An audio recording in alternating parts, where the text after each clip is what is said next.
This is a brief operational report on a recent engagement involving Ukrainian National Guard unit Omega in the Pokrovsk direction. The incident involved direct contact with Russian forces, a vehicle loss, and casualties on both sides.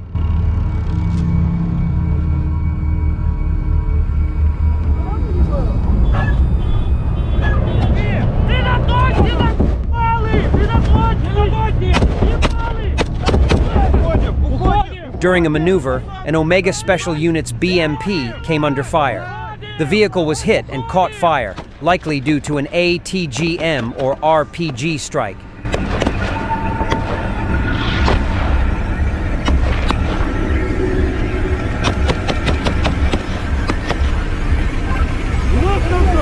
All personnel, including the driver, successfully dismounted from the burning vehicle under fire. The team immediately engaged nearby Russian positions located within a tree line, approximately 150 to 200 meters away.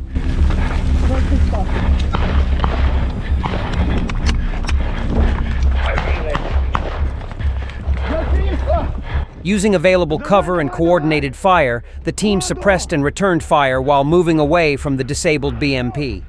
The Omega unit began advancing toward an irrigation ditch, where Russian forces were attempting to hold a defensive line.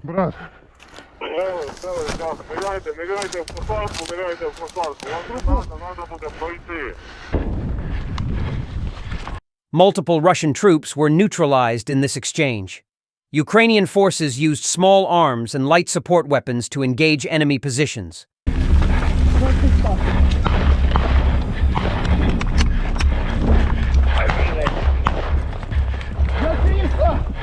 By the time Omega reached the ditch, Russian casualties were visible across the immediate area, confirming effective fire.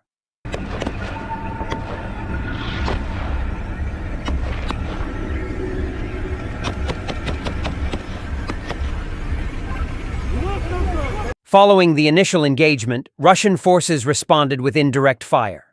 Artillery and mortar strikes landed near Omega's position. Shortly after, several FPV drones were deployed by Russian forces. These drones targeted Omega personnel in open areas or near cover points. Despite countermeasures and attempts to shoot down the drones, 3 Ukrainian operators were wounded during this phase of the operation.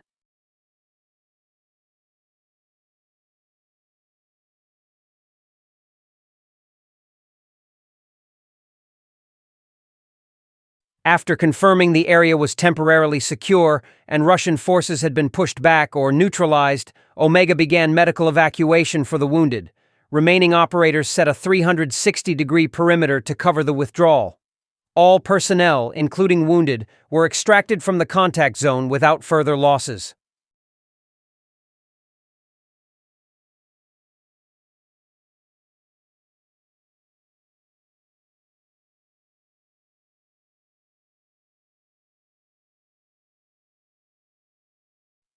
In today's update from eastern Ukraine, we take a look at a recent incident in the Donetsk region, where Ukrainian forces successfully conducted a defensive operation during close-quarters combat.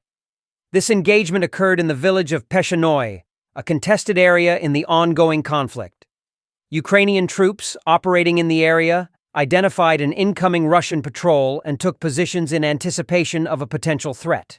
As seen in footage shared by Ukrainian military channels, the soldiers executed a well-coordinated ambush. The defensive maneuver began with the use of a tactical explosive device, followed by a rapid response using small arms to neutralize the advancing threat. The outcome resulted in the elimination of the immediate danger, with no Ukrainian casualties reported in this specific exchange. Interesting Russian tactics caught on camera as they try to run over barbed wire implemented by Ukrainian forces. Ukrainian troops had established a barbed wire barrier to slow down enemy movement. As seen in the footage, one Russian unit uses a motorcycle as a makeshift ramp, laying it over the barbed wire. The following soldiers then accelerate and jump their own motorcycles over the barrier, using the first bike as a launch point. While unconventional, the maneuver allowed for rapid breach of the obstacle, at least for a few members of the unit.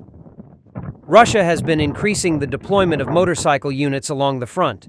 These bikes offer greater speed and mobility, especially useful for repositioning quickly while avoiding detection or drone strikes.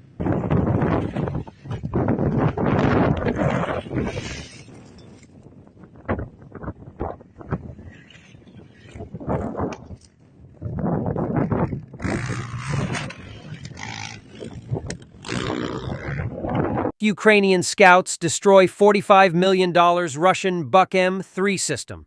Ukrainian scouts from the elite Black Forest Brigade successfully located and helped neutralize a high-value target, the advanced Buk M3 surface-to-air missile system. According to battlefield reports, reconnaissance units identified the position of the Buk M3 complex and coordinated precise fire on the location. The result? A direct hit and confirmed destruction. The Buk M3 is one of Russia's most advanced air defense systems, designed to engage aircraft, drones, and cruise missiles. With an estimated cost of $45 million, it's not only a major tactical asset, but also a serious investment. In this footage, Russian troops shoot down a Ukrainian UAV drone. Ukrainian UAVs remain a vital part of battlefield operations for reconnaissance, target correction, and strike missions. However, recent engagements show that Ukrainian drones are increasingly becoming easy targets for Russian forces. The Russian military continues to adapt quickly. They are now regularly deploying conscripted personnel in mobile fire groups to counter UAV activity. These units are tasked specifically with visually detecting, tracking, and engaging Ukrainian drones using small arms and man-pads.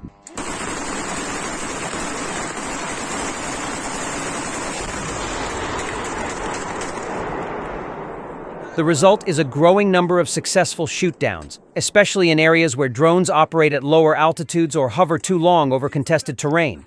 Ukrainian drone tactics must evolve just as rapidly to preserve effectiveness and survivability on the front. On May 24, 2025, a precision strike operation was carried out by Ukrainian forces.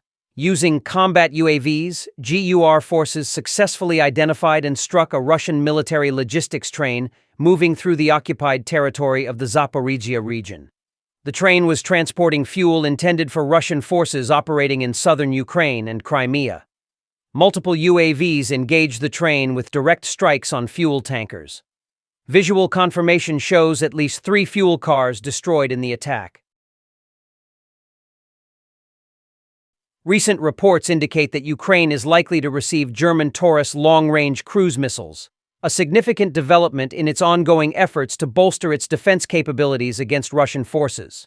The Taurus KEPD-350 missile, with a range exceeding 500 kilometers, is designed for precision strikes on high-value targets such as command centers, air defense systems, and critical infrastructure.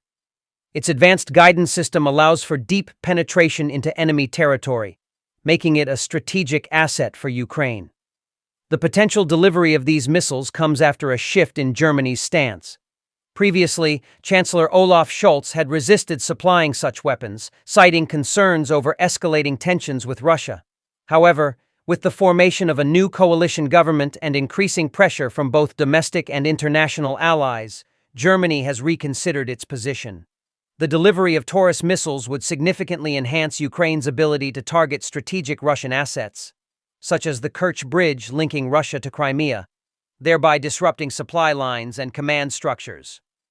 This development marks a pivotal moment in the conflict, potentially altering the strategic dynamics in favor of Ukraine. Over the weekend, Russia launched one of the biggest drone and missile strikes since the start of the war. According to Ukraine's Air Force, they faced a massive wave of 298 drones and 69 missiles. Most were shot down, but at least 12 people lost their lives during these overnight attacks. And then Donald Trump reacted. On social media, he posted, "Putin has gone absolutely crazy. I've always said he wants all of Ukraine, and if he tries, it'll be the downfall of Russia." Trump also aimed at Ukrainian President Zelensky, saying, "He is doing his country no favors. Everything out of his mouth causes problems, and it better stop." Trump, once known for being diplomatic with Putin, is now clearly frustrated. And at the same time, he's showing signs of tension with Zelensky, too. It's a complicated situation, and the political pressure is building, not just in Ukraine, but also in Washington and across Europe. What do you think of Trump's comments? Is he preparing to crack down on Russia or just making noise? Drop your thoughts in the comments.